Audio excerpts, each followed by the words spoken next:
Good evening. My name is Ken Randall, and I'm the founder and president of iLaw, which is a part of Barbary, and we're an online company.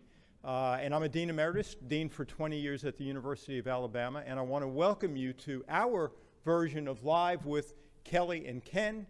And I'm joined in the conversation this evening by someone much better known than I am, and that's Testy, former Dean at the University of Washington, current president, current CEO of LSAC. So we want to welcome you. This is a great turnout tonight, but we are also streaming this live, and I think we're up to 50 or 60 schools that are logging in live and watching. I guess I could say something very presidential and say this is the biggest group of people in the history of legal education. There are thousands of people here and thousands on the... We thought this was a great opportunity because uniquely this week, SEALs, which Russ Weaver has done a tremendous job making so significant and valuable.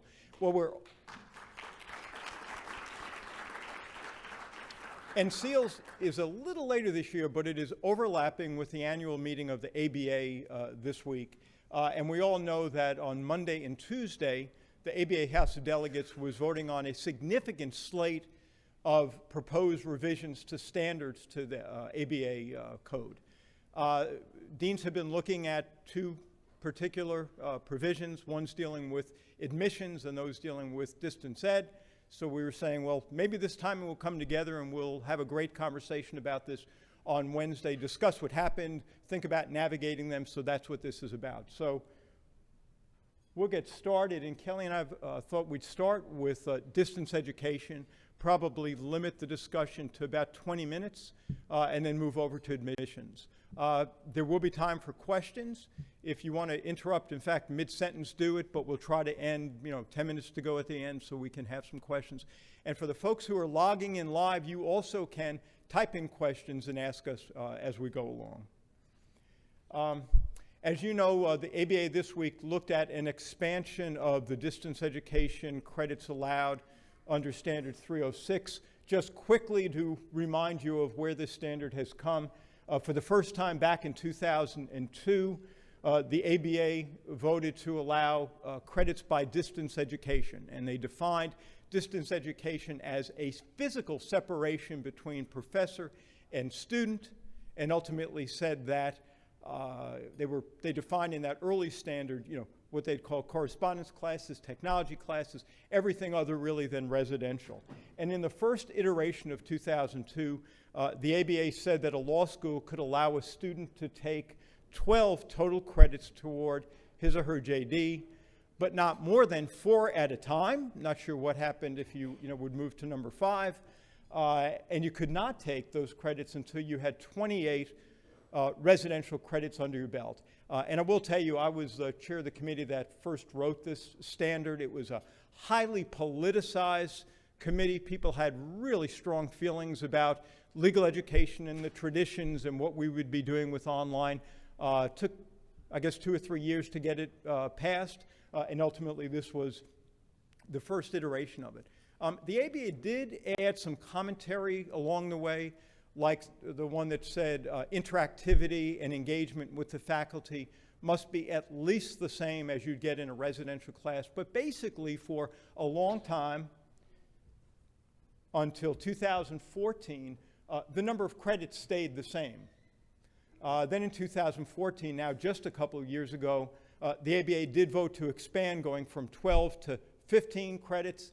It took away that 4 credit at a time restriction, but again, it said there's a barrier. You cannot do online education until you basically have the first year under your belt.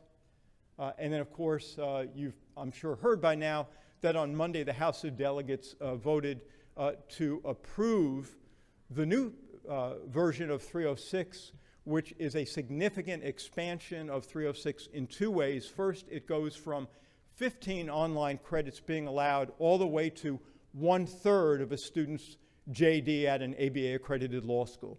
So law schools typically offer anywhere from 84 to 90 credits that are required for graduation. So, basically we're up to about 30 credits. This is like a doubling of the credits allowed. And then equally significantly, for the first time ever, the ABA said that within those 30 credits, 10 of them can be taken during the first year.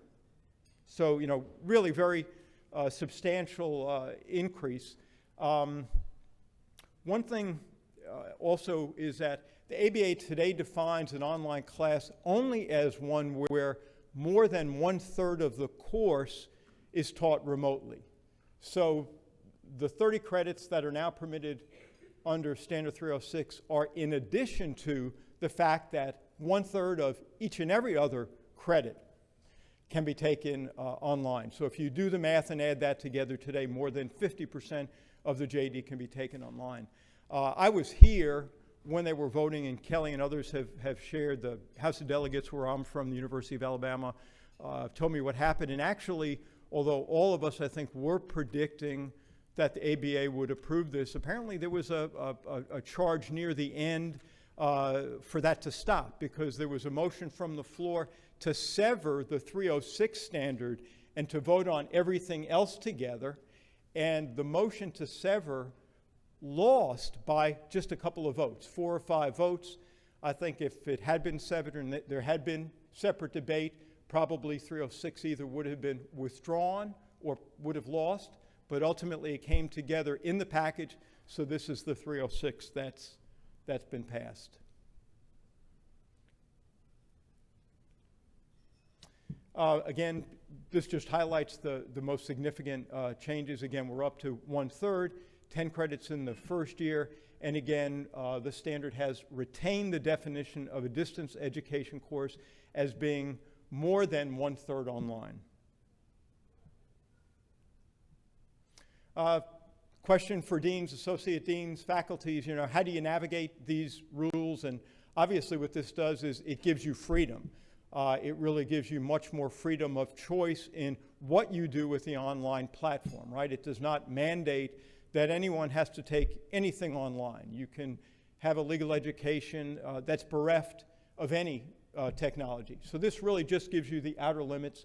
And what are some of the options? Well, you know that law schools are starting to pursue these anyway. First, law school could say, well, we don't want any full classes online, but we are going to take advantage of the 1/3 rule. 1/3 of the course can be delivered remotely.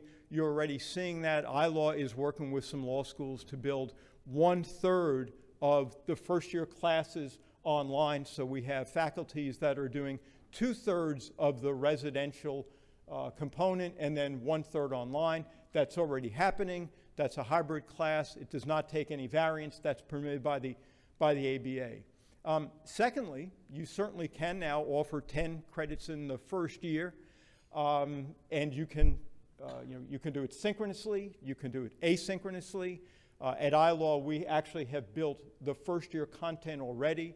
We can deliver it with faculty that we have hired to be appointed to your faculty, or you can use your own faculty. So when you modulize course content, faculties really have freedom to do what they want with these different parts of the course.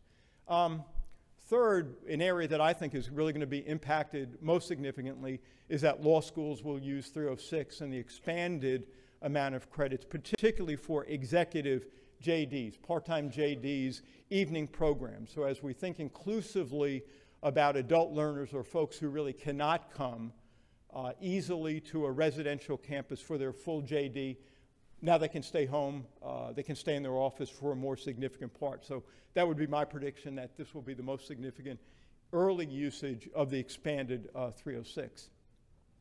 Number 4, we know that foreign educated and foreign trained lawyers are interested in a U.S. legal education. In the past, that has been primarily, not exclusively, but primarily LLM programs. There are just a couple of states that allow a foreign educated lawyer with an online LLM to sit for a bar. We would imagine that this expansion of 306 would mean that more states will allow an online LLM to qualify a foreign educated lawyer. We expect that rule to come, for example, from the DC bar probably as early as this summer. They seem poised to do that. New York, not so much, but DC and other states we think will happen. And then, of course, there's a market for JDs from other places.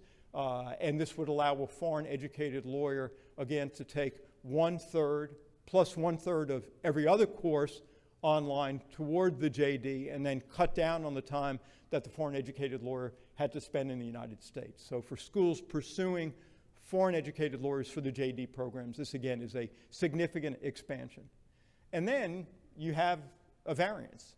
So even though the ABA has expanded 306, a law school still can say, well, for this particular target market, for this particular admissions cohort, for this group, we still want to go beyond the standard of 306, even what it allows today. And of course, there are examples of that. Mitchell Hamlin was the first one to get that started most recently. Syracuse. So again, a law school can use a variance and move beyond.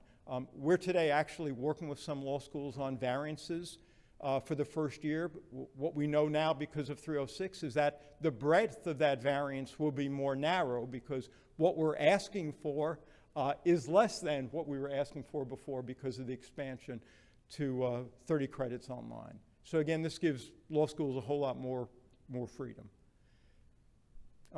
Just quickly, and I'm trying not to commercialize this too much, but most of you know that iLaw has been delivering JD content around the country for upper level electives now for 6 years. This summer we delivered content to 38 law schools with about 1,000 law students. The faculty essentially become a visiting online teacher. We have some of those teachers in this room. At each law school where there are students, the faculty member, in a sense, becomes credentialed at each school, follows the school's policy, grades the students, but it's all through our platform, through a learning management system. So we've moved now in building the upper level elective to help schools with small enrollment classes and things that they can't cover to the first year curriculum. So we will be rolling out an entire online first year curriculum for law schools that want to look at that content. And then finally, you know, we are spending time today really looking at the numbers of credits that you can take and the expansion. But of course, the most important thing in looking at any of these curricular standards has to do with what's going on in the classroom, right? So first, you know, we view online education to be an exclusive mode of communication. Legal ed is certainly behind other disciplines in that inclusivity. There are more online MBAs today than residential MBAs. The key to this, of course, is that the quality has to be outstanding. So just as we look at residential teaching and different teaching styles, you apply the same kinds of standards, the same goals when you're looking at online programs. We will be doing special instructional design work for the first year curriculum. First year teachers do special things in the classroom. They have special ways of working with students through fact patterns, through analysis, through critical thinking, and that really does have to be accomplished in an online setting in a first year class. You always have to work on faculty interaction and engagement. I've taught online classes asynchronously. They're a lot of work. They're a lot of engagement. It really allows the faculty member to pursue really in-depth questions with students, not superficial give and take, but really in-depth. And we can show you how that's achievable and how distance ed now has moved forward really on that engagement. The other thing I'll finally say is, all other ABA standards have to apply. So even though we're singling out for this discussion standard 306, everything else that has to do with student services, accommodations for students, student security, student privacy, how you count minutes, non-discrimination, everything that would go to a quality residential program, also equally applicable, of course, to the 30 credits that you're now allowed. So I'm going to stop there. Why don't I see if there are any questions about distance ed, and then we'll turn it over to Kellye.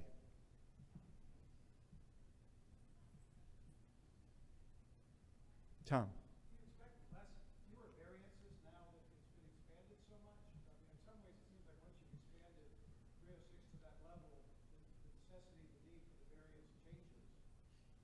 So the question was, do we expect now with the expansion of 306 for there to be fewer variance applications? I'm not sure, Tom. On the one hand, you could say, you now can accomplish without a variance what you could do. On the other hand, I think it really can stimulate schools to say, well, we can be even more creative. We get the 1/3 without doing anything. And we have discussions with a lot of law schools, and there's a lot of creative things that are going on right now in thinking about hybrid programs and experimenting. So. I understand that many of the iLaw classes, including the one taught by Ron Wright at Wake Forest, are very interactive, and there's a lot of give and take between student and faculty. But I'm curious why, I just don't know the history of it. Why did that requirement that was there early on in the ABA rules disappear?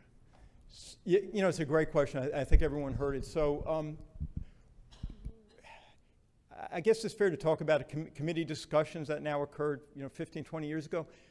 There were people on the original committee that drafted Standard 306 who only wanted to permit synchronous online education. Ultimately, the committee did not distinguish between synchronous and asynchronous in the standard. However, in the commentary, it really spoke of an interaction commensurate with the residential teaching. And that was really, in a sense, a compromise, a nod to the proponents on the committee who only wanted synchronous. So moved away from that standard. There still is a lot of interactivity, but we know that interactivity can occur in ways that are different remotely from residentially. But it really had to do with lots of heated committee debates about if you were going to go forward with online, did you have to, could you stick to just synchronous as opposed to asynchronous? Dean Tobin. For those of us with evening programs, there's a standard that requires our evening programs to have substantially similar experiences to our full-time day programs. Have you heard or had any discussions when you're doing this that if we had a regular traditional day program and then did some of this online in the evening program, whether that would be a problem because it wasn't substantially similar to what we did in the day, or is it really that since they're courses and they're JD courses taught by full-time professors that that'll be all right? Yeah, I think it's going to be okay to have parallel programs, one that's in a residential platform and some that are in online platform. So I think there are two components when you're comparing the programs. One is student services, availability of assistant deans, accommodations, career services. So on the student services front, they have to be just parallel, just like they do now between the residential day and night. But as long as the online course is in the evening, parallel, accomplish the same goals as a residential during the day, I think they'll be fine. And I really think, over time that students, just as now they sometimes move from day to night and nighttime classes, you're going to have the same thing over time.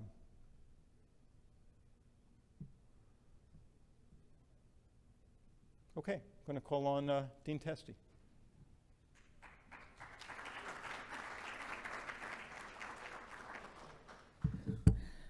Well, good afternoon, everyone. I've been told that it's a little bit hard to hear online, so I hope I don't blast you out of here by trying to make sure we're speaking into the microphone. Let me begin by saying just a huge thank you to SEALS and to Ken for inviting me to share some thoughts about admission today. It's really nice to join you, and for those of you in the room and also all of you listening in, I just want to say a huge thanks to what everyone in legal education does. I've said this and I'll say it loudly and proudly. I don't think the quality of legal education has ever been better. You're all working very hard to stand up for the rule of law and to help our students get out there and do great work. So I thank you for that.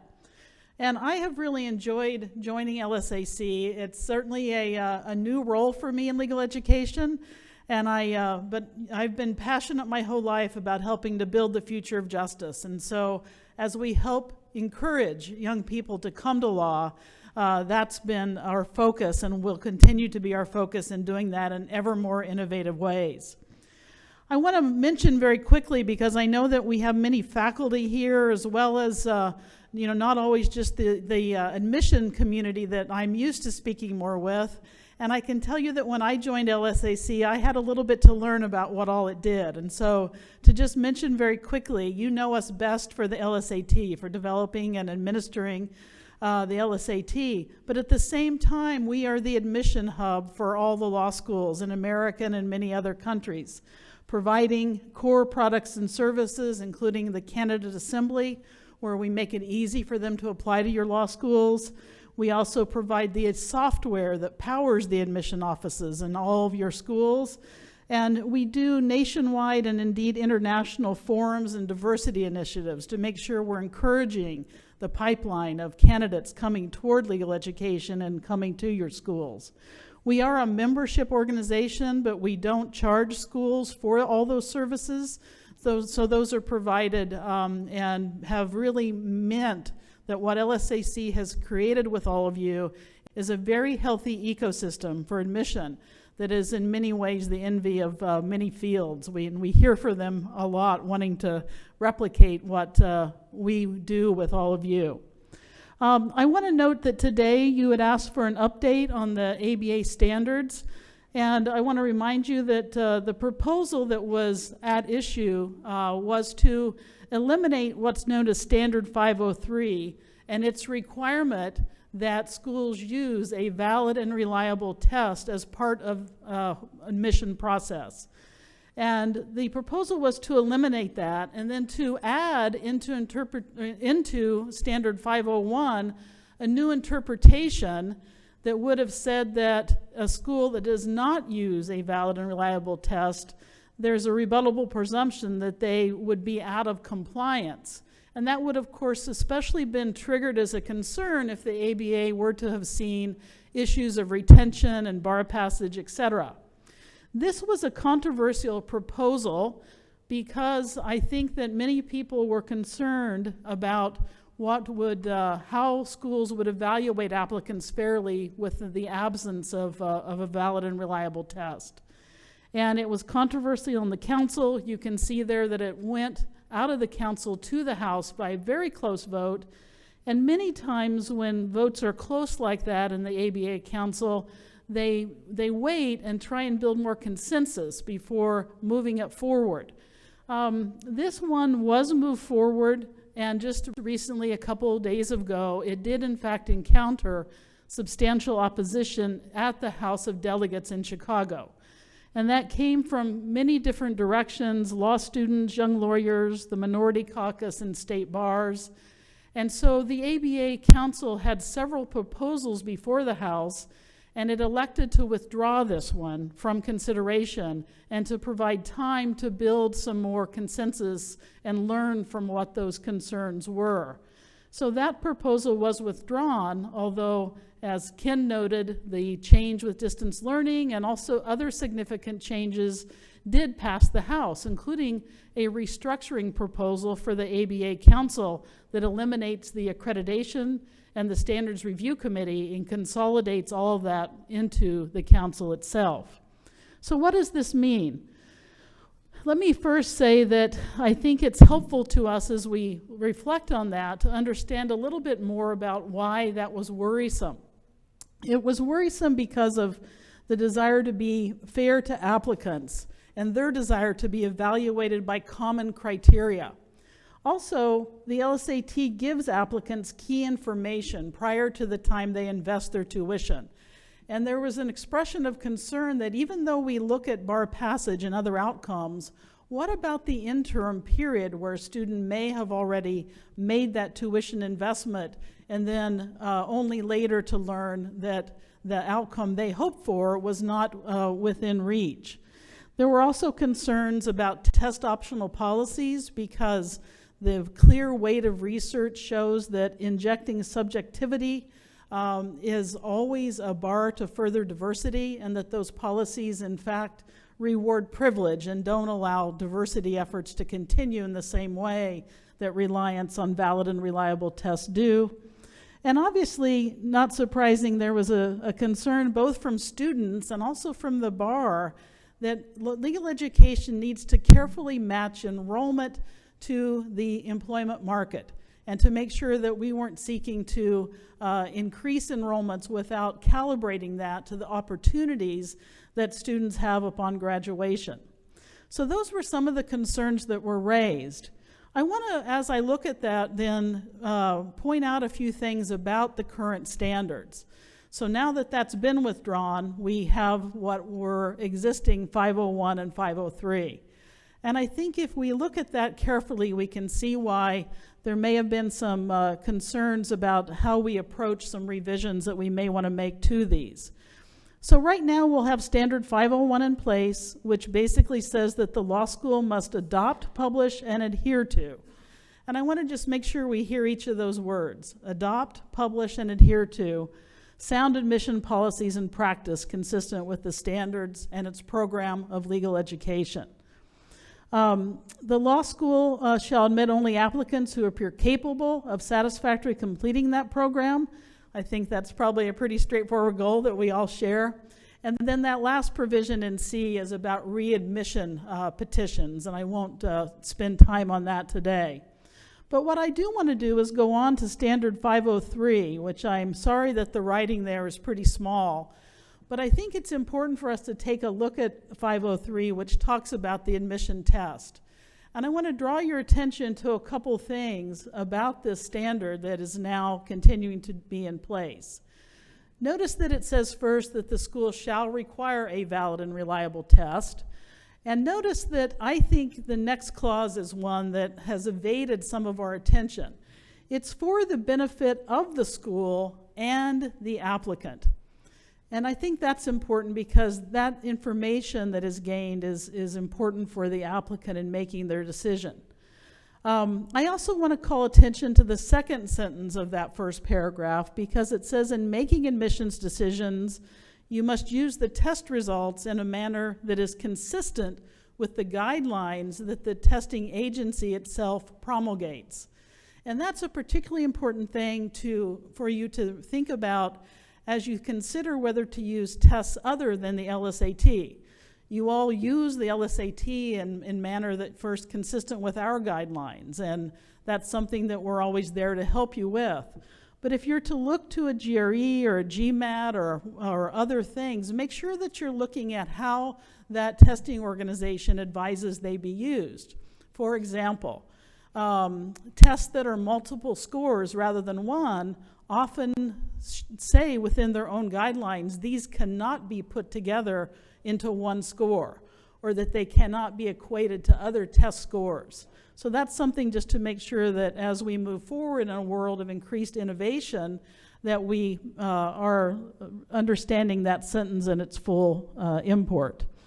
I also want to call your attention to some of the interpretations now that are currently there. And the first one just makes clear that if you're using the LSAT because it's proven to be valid and reliable, then the burden isn't on the school to then individually prove that. That's something, because we do correlation studies every year for the law schools, that is within the standards and is not something that you need to bear the burden of proof for. If you use another test, then the burden of proving that it is a valid and reliable test is one that the school now has as its responsibility. I want to also make sure you know that in that realm, one of the things LSAC is very proud of, NCB, I see Judy here too, we have a lot of just terrific psychometricians within our organizations. And we are ready to be of service to you in understanding those concepts. I don't have time today to teach a mini class on validity and reliability, but I can tell you that really there's three pieces to it. The first is content validity. It means the test should be designed for the field in which it's used. The second is predictive validity. That means it predicts what you're asking it to look for. In other words, success in law school. And then reliability is really the one that's a little bit easier to establish. It just means if you take the test today in New York and tomorrow in San Francisco, your score is probably going to be pretty much the same score. Two other quick points about Standard 503. One is an interpretation of 503.2. Many times people will say to me, well, I worry about the LSAT, Kellye, because people use it and give it such weight. I understand that, but you don't have to. That interpretation says that a school may decide what weight to give it. And some people have said to me, isn't that a little inconsistent? If a school could decide to give it no weight, why would we have an applicant take a test? And there I want to refer you right back up to the first sentence. The test is for the benefit of the school and the applicant. So it still gives information regardless of the weight the school decides to give it. It gives that information to the applicant. Interpretation 5033 is also an important one because there it gives some freedom to schools to tailor specific programs to meet your mission. And here it's looking particularly at 3-3 programs and joint degree programs where it may not be necessary to ask a student to take yet another test to know that they can in fact succeed in your program.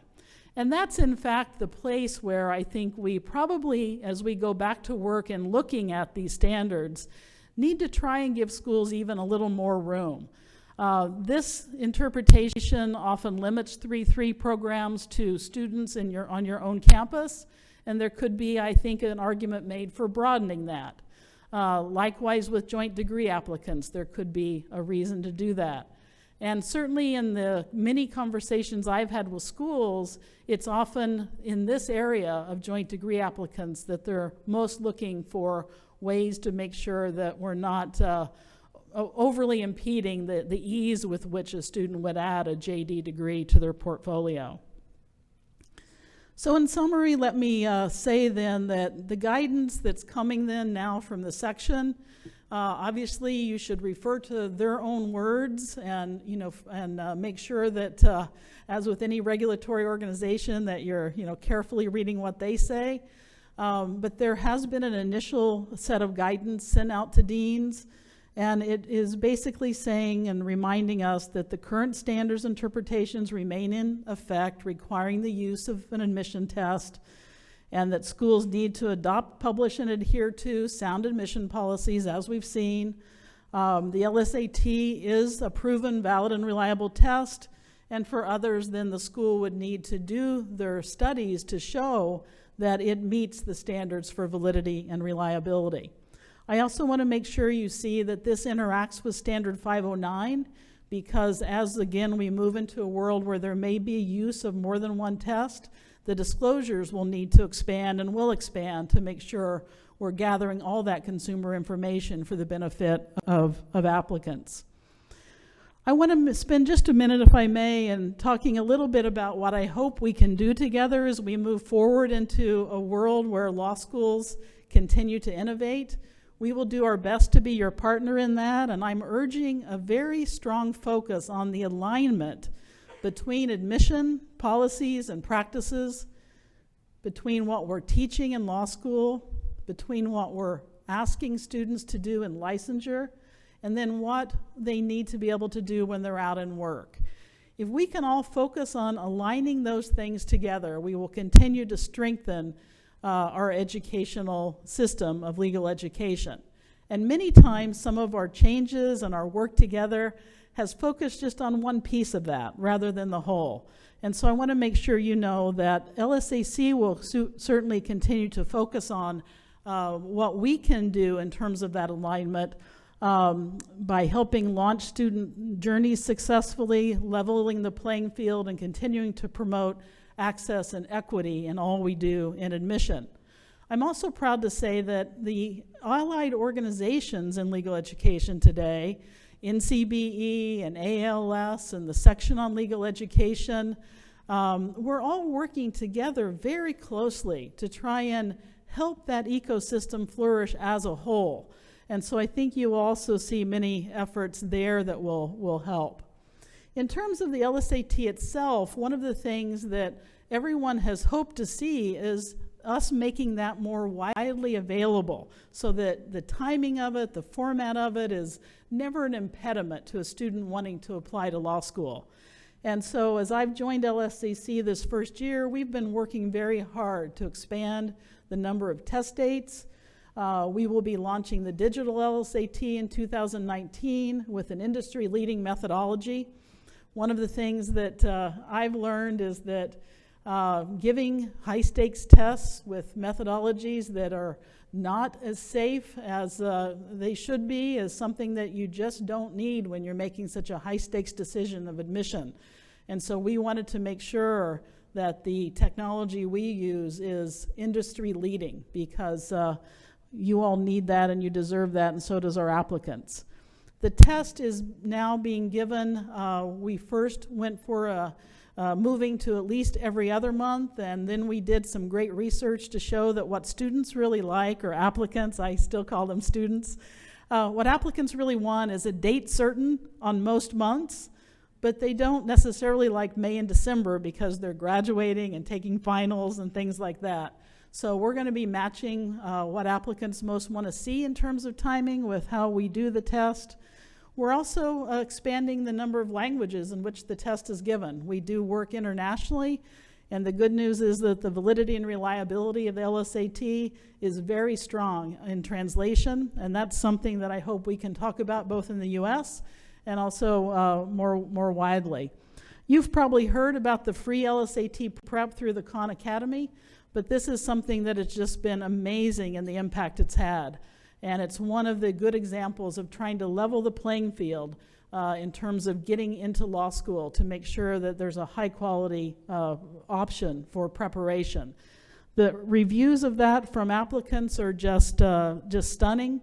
And one of the things that I'm most excited about is I've always thought that we just don't talk enough about law and legal education and make the case for it. 60 million young people from all over the world go to this site of the Khan Academy to study all kinds of different subjects, and now when they go there, they hear about law school. And we're going to be working with them more to see if we can increase what else can be learned about law through such platforms. We'll be launching a content validity study this fall. I hope you all look forward, especially those of you who are associate deans and can help us get that out to the faculty. Educational assessment instruments should do that regularly, and we do. And what it does is it asks you, what are you teaching? What is it that you want the LSAT to be looking for so that it matches with your curriculum? And sometimes people will say to us, how about you change, what's on the LSAT? We absolutely will when you're ready for that. So when your responses to that show us that you're looking for something different in terms of screening applicants, that's when we adjust and make sure that we're matched up with you and that we have that alignment, because predictive validity, that's what we need to make sure that we have. Now for the numbers part that I know a lot of people are always interested in. There was, in fact, last year good news for legal education in that applicants did sort of return in greater numbers to apply to law school, and I know that we were all happy to see that. You can see here that basically we ended up last year with around an 8% increase over the prior year in terms of both applicants and applications. And we measure both of those routinely. And on our homepage, you can get real-time updates on all of this information. And there's a lot of information there that you can have to keep up to date. I have been looking with great interest at where enrollments from this increase in applications might end up. Most cycles are starting now for the entering class of 2018 to start to firm up. And it looks to me like about 150 or more law schools have higher enrollments than the prior year. So there are many schools that are enrolled more heavily. Some are happy about that. Some are worried about that.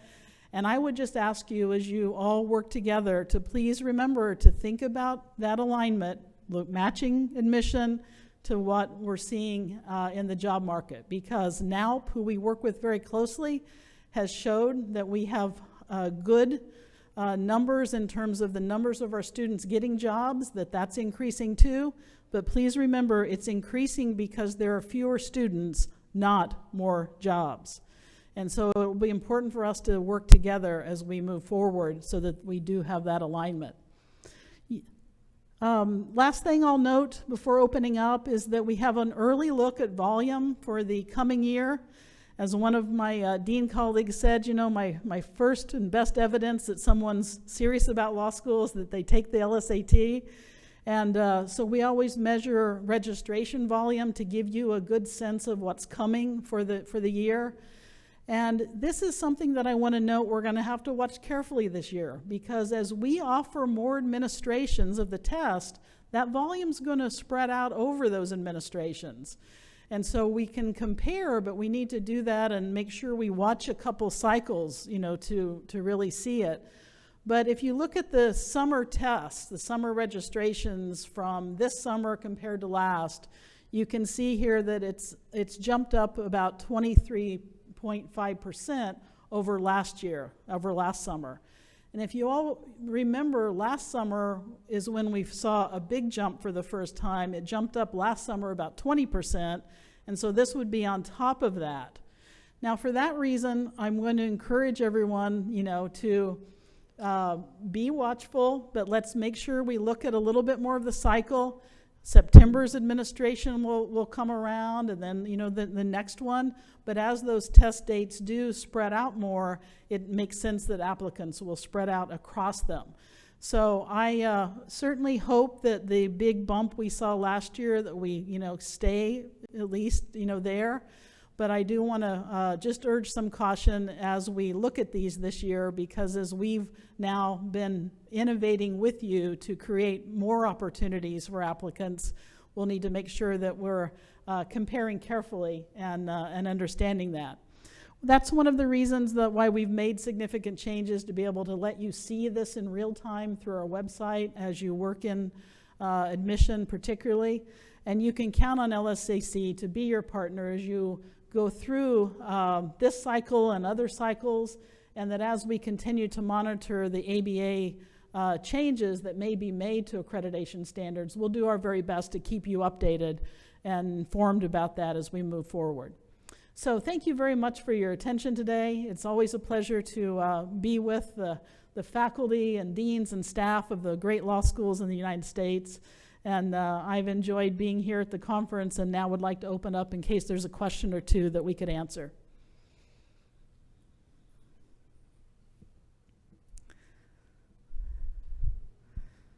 Okay. Maybe you're ready for the Federalist Society reception. Outstanding. Well, thank you very much for being here.